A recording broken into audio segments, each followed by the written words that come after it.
So, what inspired you to write this book? My inspiration for the book came back in 1996 when I was an assistant coach with my coaching mentor, Randy Mills. And he was just so eccentric and just this larger-than-life personality. I thought that it'd be great. I had to write a book about my experience with him, and I had kind of threatened to do that while we were together. It never happened, but it's come to life now after his passing 2 years ago, and I just felt it was a story that needed to be told. I attended his funeral in Charlotte, North Carolina, and it was a sea of different team colors, if you will. Wasn't a funeral isn't even the right word. It was a celebration of his life. And there's a guy who's 42 years in the business of coaching young men, not just on the field but off the field. And they traveled really from all parts of primarily the East Coast to celebrate his life. You know, we saw black and gold team colors from a couple decades ago. Red, black, and gold team colors from one of his other teams when it was early in his career. And then you saw a sea of blue, green, and white team colors from the high school team that he was assisting with, even right up to his death after his cancer diagnosis. And the entire team was there to celebrate his life and his contributions. And I just thought to myself, I was hearing all these great stories, both at the actual service and then at the reception afterwards, and I just said, you know what, this is a story that needs to be told. There are a lot of great coaches on the higher level, the Bear Bryants, the Vince Lombardis, and everyone gets to hear their stories. But there are also these coaches like Coach Mills who, were of the same genre as Lombardi and Bryant, but they made their impact at the small college level, and they did big things in small places, but they had every bit as much impact on the lives they touched. What are some of the lessons learned you hope readers will take away from Jack's relationship with his mentor, Coach Morgan Randall? The biggest lesson I want everyone to learn is really what Jack learns ultimately is that we're all students here. Life's the curriculum, and everyone you meet has a lesson to teach. And it was a lesson I learned when my mentor sent me, on the journey he sent me on. And the book is based on my time with Coach Mills, but it's a modern business fable. And what I learned was you will get your best ideas that will take your business or your personal life to that next level outside of your own industry, outside of the scope of your immediate sort of sphere of contacts. A great example I like to use is the person who invented Ban roll-on deodorant, if you remember that back in, the 80s. He got the idea from the person who designed the ballpoint pen. It wasn't someone in his industry. And you look at Southwest Airlines, they got the idea for their famous 20-minute turnarounds by watching pit crews at NASCAR races change the tires and do all the quick pit stops. So you're going to get your best ideas from outside your industry, but you need to seek those people out. I was fortunate. I had a mentor who sought those people out for me and arranged the meetings. It's something anyone can do themselves.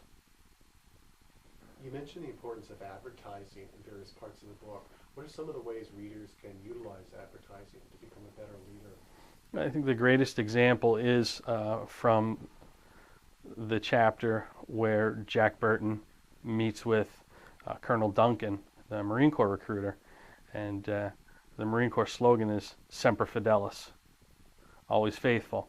And you look at the slogan that Coca Cola had back during the time when I was coaching with Coach Mills. The slogan was always Coca Cola. And I think that if you have these buzzwords and these slogans, kind of common language within your business, within your family, within whatever team you're on, A, it's a rallying cry for your troops, so to speak. B, it's a great reminder. But C, it's got to be top of mind. Why does Coke sell so much soda? They advertise. So everywhere you turn, when you're thirsty, you either have access to their product or you're being bombarded with their message. So the corporate takeaway would be Bernie Madoff, Enron, Penn State University, they all had a mission statement or a slogan. but they didn't find ways to live and reinforce their advertising message to their people on a daily basis. You've got to really find ways to live the message and reinforce those core values. In the book, you mentioned that many professionals are mistakenly chasing success. What is some advice you'd share with new or emerging leaders who are seeking success? I think you need to define success first and foremost. What does success look like to you? And the best example that I have is Lamar Hunt was the owner of the Kansas City Chiefs, and he said one thing about goals. He said you need to decide what you want, figure out what it's going to take to get it, and third, decide if you're willing to pay the price. So a lot of people are chasing success, and I refer to it in the book as destination disease. They're chasing the result of the outcome. They forget to enjoy the journey, and I think the journey is ultimately where all those great experiences and moments come from. And if you want to lead a life or leave a lasting impact in your workplace, as a leader, you want to strive for significance, not success. Success might be monetary. Significance is really the lives you touch. And success for Coach Mills, he was in the business 42 years. He had several hundred wins, but he never kept track of them. He never kept track of how many wins he had.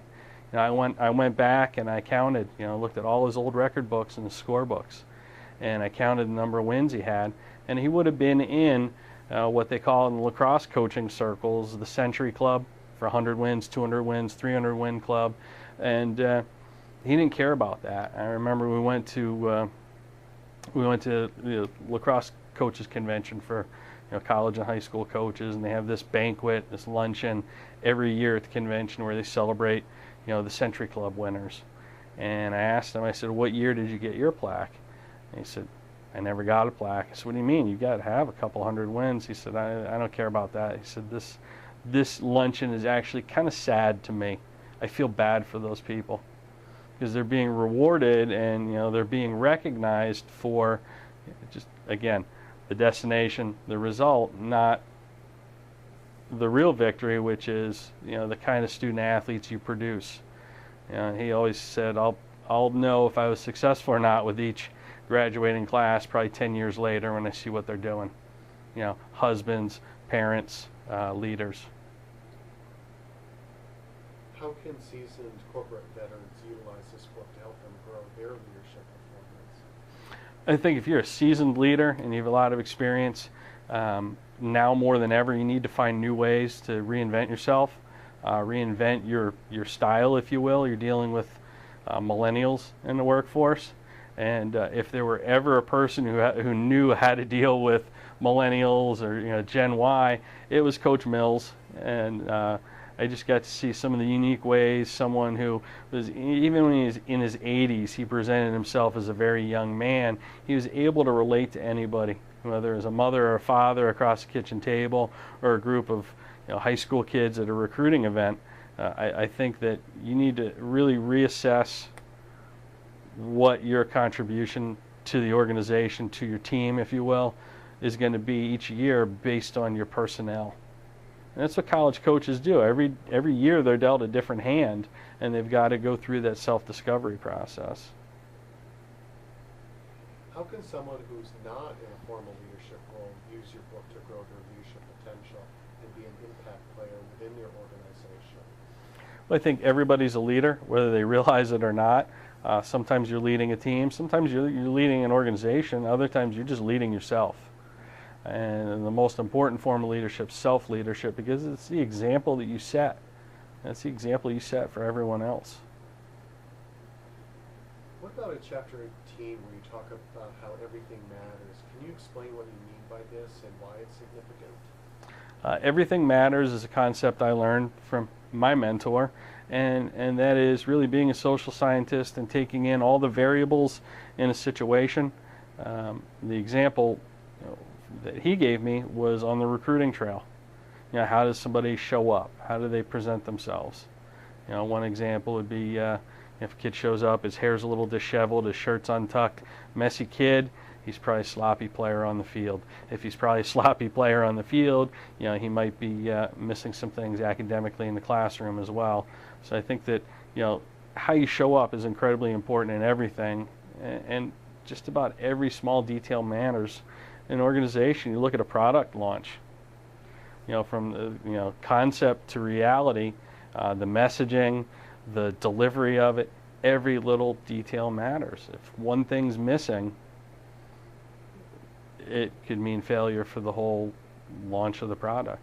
A great example is, one of my clients is in the beer industry, and we talked about little things win big games. I said, what's a little thing in your world that makes a big difference? He said, you have to mind the Zwickle valve. What's the Zwickle valve? And he said it with this great German accent. He's a brewmaster. And he says, this tiny little valve in the vat. It doesn't matter how well you clean the whole vat. If you do not clean that valve, which is in essence the pass-through sort of filtration device, it will spoil thousands upon $1,000s worth of product. So I like to ask people now, what's your Zwickle valve? What do you need to be incredibly mindful of? Because everything does matter. A common excuse as to why organizations don't consistently invest in team building is a lack of time, a lack of money. What low-cost to no-cost ways can leaders team build? Take your show on the road, literally. Take your team and get them outside. People are stuffed into a cubicle, into an office.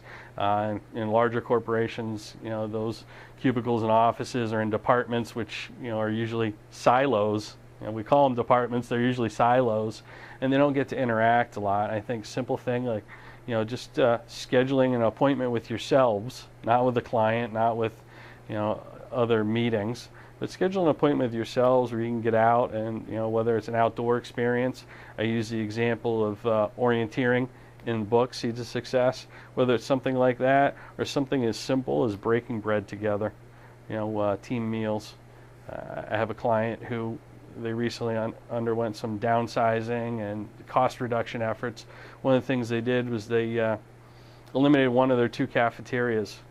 And what they found was shortly thereafter, there are all these sort of silos built up, and people in those departments at the other campus weren't communicating as well as they used to. And what they figured out was it was because they didn't have a chance to sit down in the cafeteria and just share some stories or problem solve over a sandwich, over a cup of coffee. And those are little things that make a big difference and really are cost-free ways to problem solve. How can leaders learn to improve their communication skills and messaging to their teams? Watch what a coach does. I would literally keep it that simple. You want to improve your messaging, you want to improve your communication skills, go observe. Again, I'll take it back to the best ideas you get are outside of your industry. Go watch someone who's a leader, a persuasive and powerful communicator who works in a completely different environment as you. And I think coaching is a great venue for that. Watch how a coach relates to his team, how strategic he is with communication. Giving a great example, I call it the 30-second rule. And that's Bill Belichick calls it speaking in sound bites. He's arguably the best coach in the NFL, but he understands that his players have limited attention spans. And he will not coach, teach, or communicate with his players for longer than 30-second clips. He just hits them with sound bites, because that's the amount of time they can really stay focused and locked in, digest information. And we've all been in those death by PowerPoint meetings, or where the corporate vision is being shared by the CEO over the intercom for 20 minutes, or whether it's a webinar. Learn to speak in sound bites. Practice that 30-second rule. As somebody who has been a coach, is a coach in a different venue now, can you say a little bit about the role of self-awareness and the importance of self-awareness about how we come across, how we affect others? Self-awareness is critical, and I can't emphasize that enough. And athletes are incredibly in tune with their bodies. whether it's their sense of balance, how they relate to a teammate on the field. You hear that concept of team chemistry. How does team chemistry get built on the field or on the court? It's by having an awareness of other people around you, but also having an awareness of self.